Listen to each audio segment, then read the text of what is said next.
Hello, BookTube, and welcome back to yet another time travel episode to the year 1980. The glorious, weird, strange, transitional year 1980. I don't know how many of you, I don't know how to look at my YouTube analytics, so I don't know how many of you remember 1980. I imagine that a lot of you were little children. I imagine that a great number of you hadn't been born yet. I think there's a significant chunk of people watching this channel who were born in the 21st century or right before it. Whereas 1980 was 44 years ago. That seems utterly unbelievable. But nevertheless, it was a long, long time ago. Some of you will remember it quite well. Like every other calendar year, it had standout things in it. Some happy, some not so happy. One of the happy things, I think, certainly an epochal thing, something that other centuries could note, is that in 1980, smallpox was declared officially eradicated from the world. No more smallpox in the world, existing in a couple of laboratories. That's it. That that's amazing. When you think about how much smallpox affected the world, and for how long, that's amazing. All the more ironic that quite a few very vocal parents groups in the South in America want the right to send their kid, to give their kid smallpox and send them to school unvaccinated. But even with those efforts, I doubt that smallpox will ever make a large return. That's certainly a positive thing. Uh, but there were negatives, of course. John Lennon was assassinated. Uh, uh, Mount St. Helens erupted. It was absolutely beguiling TV for days and days, including for science wonks days beforehand, when when there was scattered reporting, but it was pretty clear if you knew what you were listening to that something major was about to happen. You weren't sure exactly when. There was enough time for people to be ordered to leave and then to get upset about that and be given permission to go back and get some knickknacks because nobody was sure and it wasn't quite happening yet. But even so, if you were watching the news, you knew that you weren't going to get out of the year 1980 without Mount St. Helens erupting. I don't think anyone looking at those little telltale signs imagined how big the eruption would be. I don't think anyone imagined that. This was the last year of Jimmy Carter's only term as U.S. president, a year of malaise, a year of the Iranian hostage crisis just dragging on and dragging on and dragging on until in November, Ronald Reagan was elected president. And it ended up changing that scenario dramatically. But also, this was the year when Lech Walesa. Some of you will remember Lech Walesa, the strike in Gdansk shipyard workers. An unfolding story that made a big difference. It commanded the headlines as a weird kind of post-it note against totalitarianism. It made for fascinating reading, as did, for instance, the Winter Olympics. Some of you will remember the Winter Olympics in Lake Placid, New York. I'm sure that if any of you do remember those Winter Olympics, then you are thinking the exact same line that I'm thinking right at this moment. Do you believe in miracles? And there were also books in 1980, and I thought we'd do a little time capsule of some of the highlights of the book world in 1980, since we're looking back in time 24 full years before I was born. So we'll go through some of those. I'll give you some thoughts on them. No idea if you'll be interested in this video, but it's never stopped me before. we'll do John Boswell's book, Christianity, Social Tolerance, and Homosexuality, which is a book's subtitle, not a book's title. But nevertheless, you can't talk to this author. When he was a young whippersnapper, you couldn't talk to this author. Pretty people are always hard to talk to. And this is a historical study without any hysterics, without any weird special pleading. Just this is a legitimate subject for historical study. It's all over the ancient world. So let's sift the documents and see what we learn. I don't remember if this was the author's debut, but it's you would think with a title like that, this would be dry reading, but it's not. It's really, really good. Then we have a book that will need no introduction on BookTube. This is John Kennedy Toole's posthumous book, A Confederacy of Dunces. A wonderful comic novel that really loses none of its charm. You would think that this thing would be dated. Humor tends to date, but this is still wonderful, wonderfully funny, and also at just the right moments, wonderfully compassionate. So still a towering thing. Still, I guess you could say relevant would be the word, maybe.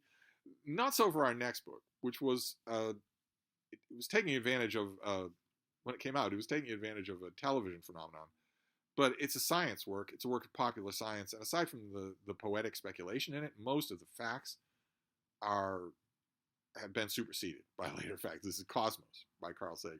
I wonder how many of you have seen the multi-part TV show to which this was the companion. I wonder how many of you have seen that.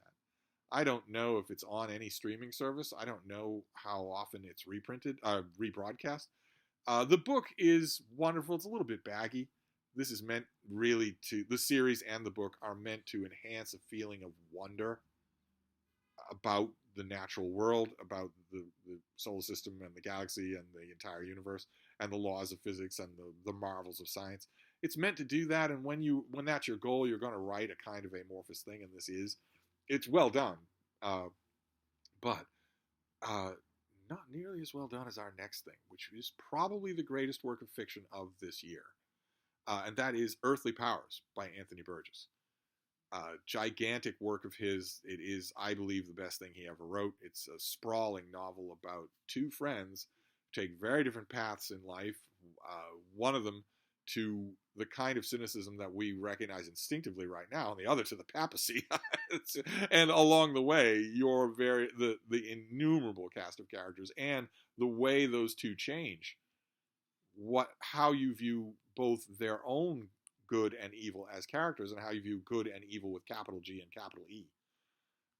An amazingly immersive, incredibly readable novel that came out in 1980. Then we have a debut. This is also extremely memorable. This is Marilynne Robinson's debut, Housekeeping. Much slimmer thing than Earthly Powers. Pretty powerful, pretty memorable.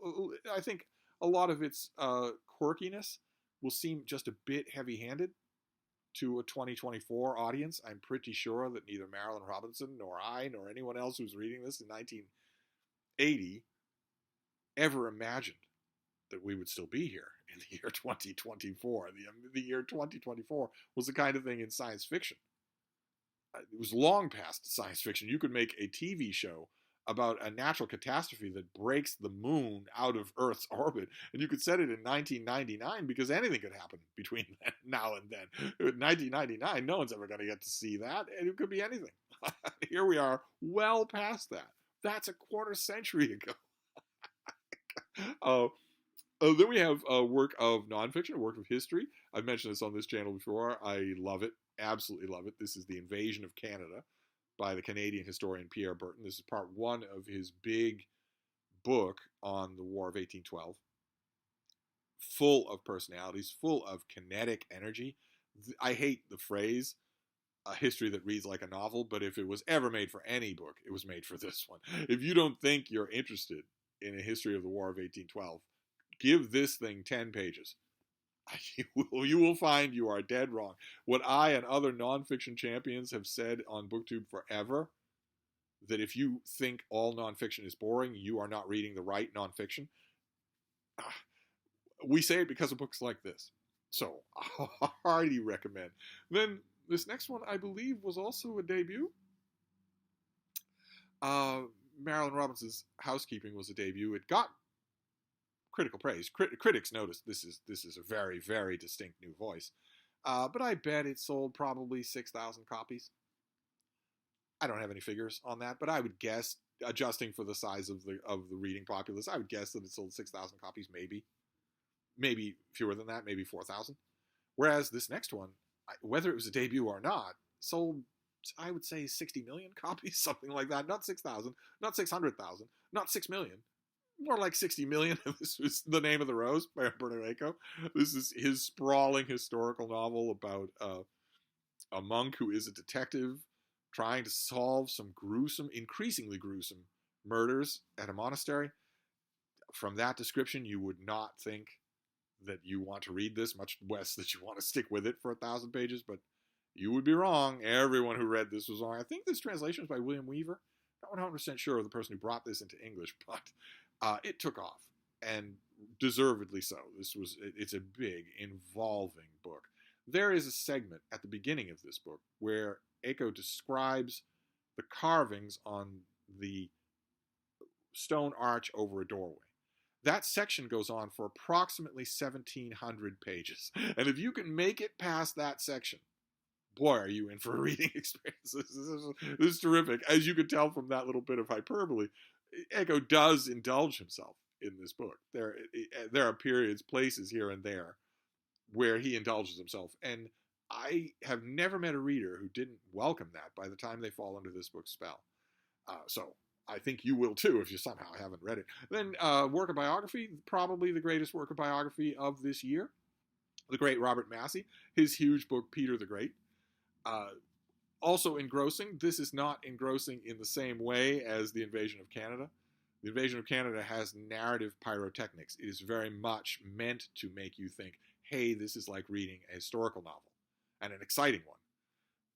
You won't ever be tempted to think that, to say that about this book. This is a full-dress, very intentionally serious, magisterial biography of a fascinating figure. A towering figure in every sense of the word. But it's not meant to be read as a novel. It's a serious work of biography. It's a really good, inviting work of biography.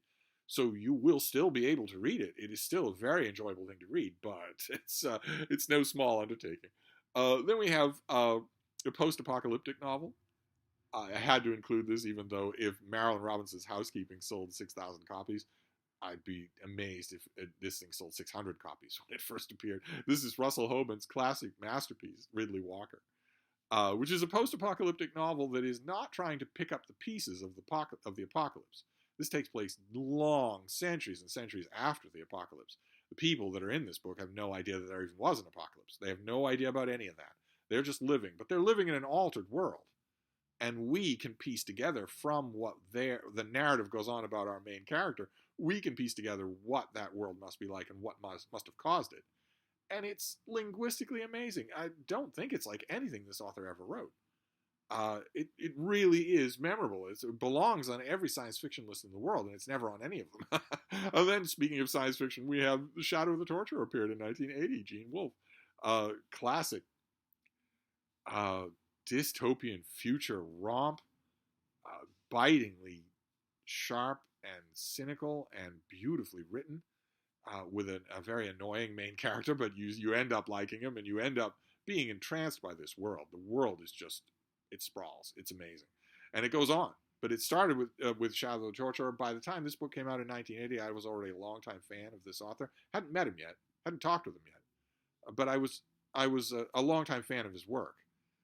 And this is amazing. Just amazing. I won't say for myself that it's the best thing he ever wrote, but it's just incredibly good. Then we have a collection of columns. I was late to the party here.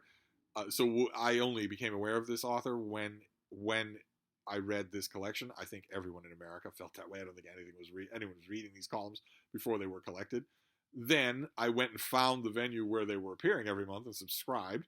This is The Panda's Thumb by Stephen Jay Gould, which is a collection of columns that he wrote for Natural History magazine on musings about evolution and the natural world in a wonderful, baggy, kind of Addisonian way, very anachronistic way, even in 1980, for a way to write an essay on any subject. But winning, Gould could do it. He could absolutely do it. He chose an older discursive style, kind of a Johnsonian style, but it works. And I, again, like with Shadow of the Torturer, when I read this book originally and, annotated it and bought another copy and ripped that to shreds as well, I had not yet met this author. I had not yet talked to him. I just love the work. Some better than others. It's an essay collection, but then we have a novel. I don't think this was this author's debut novel. I don't even know if this was his American debut. It was the first time I ever came across him, and it's amazing. It's not really an allegory. It's more like a depersonalized fable about colonialism and the reach of empire and the many shades and shapes of oppression. The author is J.M. Coetzee, and this is his book Waiting for the Barbarians. I've read since I'd never read this author before I read this book. I've read since everything that he's done. I keep up with him as one of the world's major authors. Although, and he's taken stylistic flyers that eclipse this. But I don't know. It's a combination of the sureness of the writing here. No, none of the ponderousness of "I know I'm a great man" is here. This is an author very much a lean author earning his keep, and also maybe a bit of nostalgia that still makes me like this book more than anything that I've read by this author. What a reading experience! Ho ho ho my! What a reading experience! And then we'll finish up with 1980's greatest reading experience. This was another collection. A couple of these things were collections. This one was epical. It was the same kind of epic making thing as that big red collected stories of John Cheever. Every once in a while, a collected volume like that comes along. I guess you could say it about the Panda's Thumb. Every once in a while, a volume like that comes along, and everybody talks about it, everybody buys it, and suddenly, even though the author is still alive, it cements the author's place in a canon of some kind or other. And that definitely happened with this book. This is the Collected Stories of Eudora Welty in the famous big brown hardcover that came out in 1980, collected a lot of her earlier work, some of which had previously been anthologized, much of which the reading public would not have seen before unless they were paying really close attention to this author. And again, it's not the author's intent to create one unified world, but what a reading experience this is.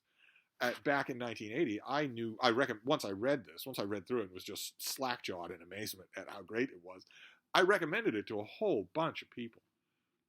Readers of one kind or another who, they'd say, "Oh, look at the size of that thing," and I'd say, "It's a collection of short stories. So don't worry about the size of it. You can just pick and choose. Pick one, then finish it, set it down, and pick up a novel or a fantasy book or science fiction or whatever you want, and then come back to it and pick another one. Just put a bookmark in it and leave it on your nightstand." I sold this book to a lot of people that way. I don't mean retail selling. I wasn't retail selling books at this point, but I sold this to a lot of people specifically that way, and not one of those people read it that way. Not one. Every single person that I gave this book to under that pretext just read it straight through, same as I did. Because you get this voice, this amazing, gentle, all-seeing, warm intelligence, and you just don't want to stop. I don't. From 1980, I don't recall a single person that I recommended this to who read it the way I recommended it. Instead, they just went through and said, did you know about this person? Are there more books like this?" So I thought we'd wrap up our little tour of 1980 with the Collected Stories of Eudora Welty. Is what better way to end on than that? And there you go. It's a little time capsule of the year 1980. Fascinating me for some reason. I'm dying to know. You know what the end of this video is going to be. You know the end of the video like this is going to be me being nosy. How old were you in 1980? Had you been born yet? Was it a long, long time ago? I meet a lot of young people who are so much smarter than I am that I just automatically assume that they were old in 1980, and they weren't. They were either little children or they hadn't been born yet. What about you? Do you remember this? Do you remember any of these events? Do you believe in miracles? I'd love to hear about it all. And what you were doing in 1980, how you were wasting your life in 1980, which for those of you who went through the year as an adult, you also are going to be just plain flabbergasted when I repeat that it was 44 years ago. How is that possible? But anyway, there you go. That's a time capsule for the year 1980. Other year requests welcome. And I will wrap this up for now, and I will see you soon. Thank you, BookTube.